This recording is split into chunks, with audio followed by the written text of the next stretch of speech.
ఈరోజు మంత్రి సిదిరి అప్పలరాజు గారు ఎన్నో ఆరోపణలు చేస్తున్నారు. లోకేష్ భయపడి పారిపోయి వచ్చాడు పాదయాత్ర పూర్తి చేయలేక.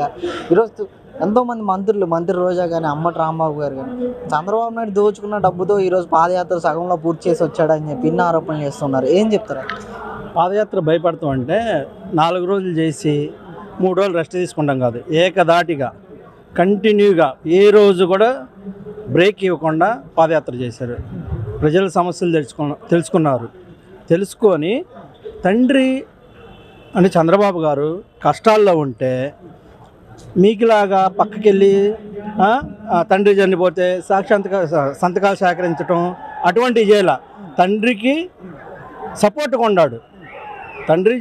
తండ్రి అన్యాయంగా జైల్లో వేశారు చంద్రబాబు గారిని. అయితే దాని గురించి న్యాయ నిపుణులతో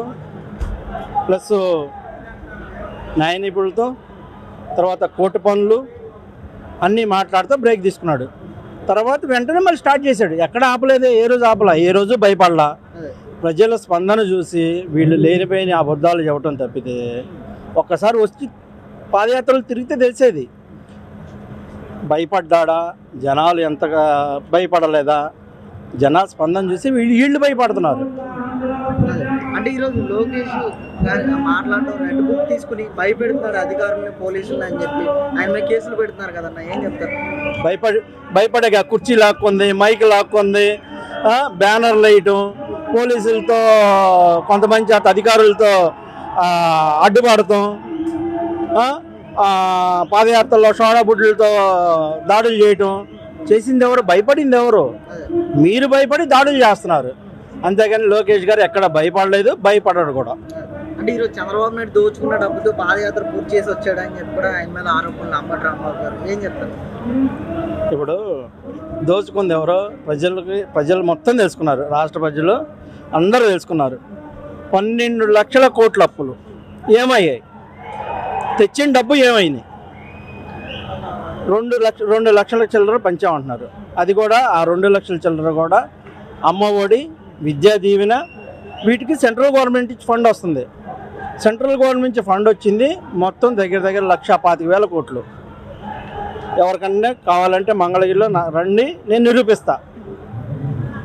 ఈ మిగతా డబ్బులు ఏమైనా? అసలు ఈ 12 లక్షల కోట్లు ఏమైనా? అప్పుడు దోచుకుంటుంది ఎవరు? ఇసుక మీద దోచుకుంది ఎవరు? మద్యం మీద దోచుకుంది ఎవరు? సెంట్రల్ ఫండ్ ఇస్తున్నప్పుడు దోచుకుంటుంది ఎవరు? తర్వాత పెట్రోల్, డీజిల్ మీద రోడ్లు వేస్తామని రూపాయి వసూలు చేస్తున్నారు. అది చాలామందికి ప్రజలకు తెలియదు. రోడ్లు వేస్తామని ₹1 అదనంగా వేస్తున్నారు. ఆ డబ్బులన్నీ ఏమవుతున్నాయి? రోడ్లు వేసారా? దోచుకుంటుంది ఎవరు? రాష్ట్ర ప్రజలకు మొత్తానికి అర్థమైపోయింది. మిమ్మల్ని ఇంటికి పంపించే రోజు అతి దగ్గరలో ఉన్నాయి రోజులు. అంటే ఇప్పటికీ తండ్రి కొడుకులు నమ్మట్లేదు ప్రజలు. అందుకే ఈరోజు పవన్ కళ్యాణ్ పిలిపించుకున్నారు, లేదా ప్రశాంత్ కిషోర్ని పిలిపించుకుంటున్నారు అని చెప్పి కూడా ఆరోపణలు చేస్తున్నారు. ఏం చెప్తారు? ప్రజలు స్వచ్ఛందంగా వస్తున్నారు. జనాలను చూసి భయం వేసి ఈ లేనిపోయిన ఆరోపణలు చేయటం తప్ప వాళ్ళకు కూడా మరి సరే మీరు భయపడతల్లా, మరి మీ ఎమ్మెల్యేలు ఎందుకు రాజీనామాలు చేస్తున్నారు? భయపడుతుంది ఎవరు? మీరు చేసిన అవినీతి అక్రమాలు ప్రజలు తెలుసుకుంటున్నారు, ఎమ్మెల్యేలు తెలుసుకుంటున్నారు, మంత్రులు తెలుసుకుంటున్నారు. అందుకనే ఒక్కొక్కరు బయటకు వస్తున్నారు. అంటే ఈరోజు సజ్జల గారు మాట్లాడుతున్నారన్న, ఇలా మా పార్టీ మంచి చేసింది కాబట్టి పోటీ చేయడానికి అభ్యర్థులు ఎక్కువయ్యారు ఈరోజు, అందుకే కొంతమందిని మార్చడం వల్ల ఈరోజు అసంతృప్తిగా ఉన్నారని చెప్పి మాట్లాడుతున్నారు ఆయన. ఏం చెప్తారు? ఇప్పుడు చిన్న ఎగ్జాంపుల్ చెప్తా. బాగా చదువుకుంటున్న వాడిని అంటే ఎగ్జాంపుల్, బాగా చదువుకున్నవాడిని ఇంకా బాగా చదివిస్తాం. అలాగే మీరు మంచి చేశారన్నప్పుడు ఎందుకు మార్చటం? ఇప్పుడు మీరు మంచి చేశారు, అభ్యర్థులు ఎందుకు మారుస్తున్నారు? అంటే ఇక్కడ పనికిరాంది అక్కడ పనికి వచ్చిద్దా? ఈ ఊర్లో పనికిరాలా వేరే ఊర్లో పనికి వచ్చిద్దా? ఇప్పుడు చెత్త ఉంది, చెత్త మన ఇంట్లో తీసి పక్కింట్లో వేస్తాం, పక్కింట్లో పడింది అనుకో, అది చెత్త అయితే బంగారం అయిద్దా? చెత్త అయిద్ది. అంటే ఇక్కడ పనికిరాడు, అక్కడ కూడా పనికిరారు. యువగలం నవశకం ముగింపు సభతో ప్రజలకి ఎటువంటి నమ్మకం కలిగించారంటారు ఈరోజు? ఏం చెప్తారు? ప్రజలకి చంద్రబాబు గారు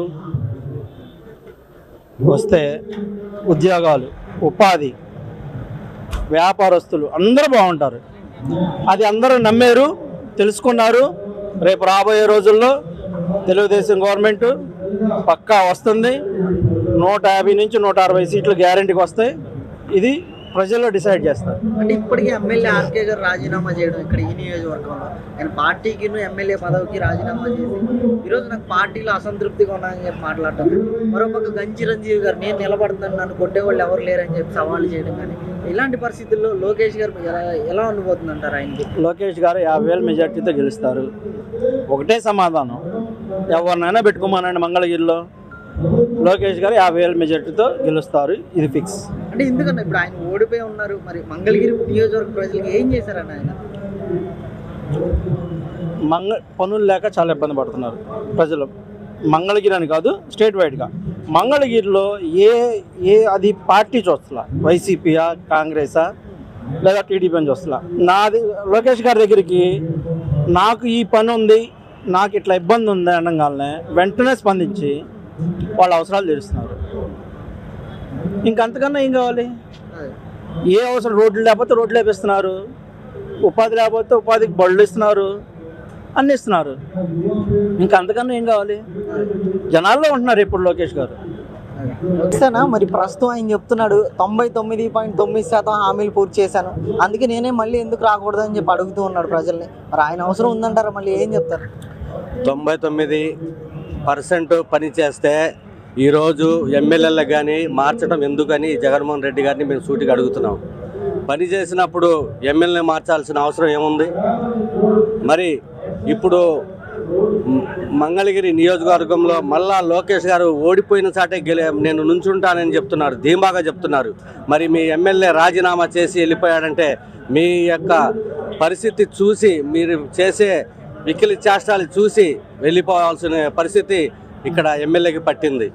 మరి ఇక్కడ అనేక రంగంలో ఉన్న కార్మికులు ఇసుక లేక, ఎంతోమంది పనులు లేక ఇబ్బంది పడిన దాఖలాలు ఇక్కడ ఉన్నాయి.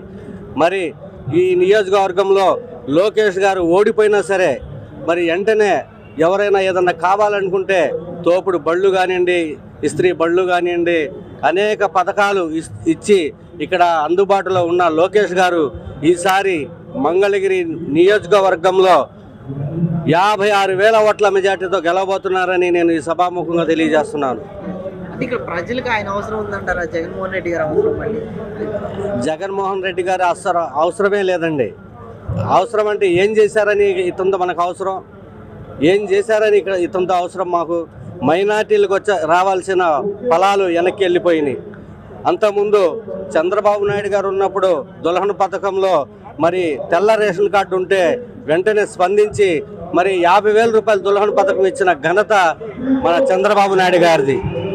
అదేవిధంగా మరి దుల్హన్ పథకం ఇతన ముఖ్యమంత్రి జగన్మోహన్ రెడ్డి గారు అనేక కండిషన్లు పెట్టారు. వధువు 10th క్లాస్ సర్టిఫికేట్ కావాలంటున్నారు, మరి వరుడికి 10th క్లాస్ సర్టిఫికేట్ కావాలంటున్నారు. మరి ముస్లిం మైనార్టీలో ఎక్కువ శాతం చదువు తక్కువ, 10th చదవటం తక్కువ. మరి వరుడు చదువుకుంటేనేమో వధువుకి చదువు లేకపోయినా ఈ ఫలం అందదు. మరి ఇలాంటి పథకాలు మీరు దూరం చేసినందుకు మీకు ఓటేయాలా అని నేను సూటిగా అడుగుతున్నాను. అంటే ఎలా ఉండిపోతుంది అంటారు ఎన్నికలు అనేవి? ఈసారి కలిసి వస్తున్నాయి కదా రెండు పార్టీలు, ఇక్కడ ఒక వర్గాన్ని తొక్కేస్తున్నారు. ఈరోజు ఒక సామాజిక వర్గం అభివృద్ధి చెందుతుంది వీళ్ళు పొత్తులు పెట్టుకోవడం వల్ల అని చెప్పి వైసీపీ వాళ్ళు ఆరోపణలు, దానికి ఏమంటారు? అలాంటిది ఏం లేదు సార్. ఈ యొక్క దుష్ట పరిపాలనని తరిమి కొట్టడం కోసం పవన్ కళ్యాణ్ గారు, ఇటు చంద్రబాబు నాయుడు గారు కలిసి ప్రజలకి మేలు చేయటం కోసం ఈ యొక్క పొత్తుని పెట్టుకున్నారే తప్ప ఇంకొకటి కాదని ఈ సందర్భంగా నేను తెలియజేస్తున్నాను.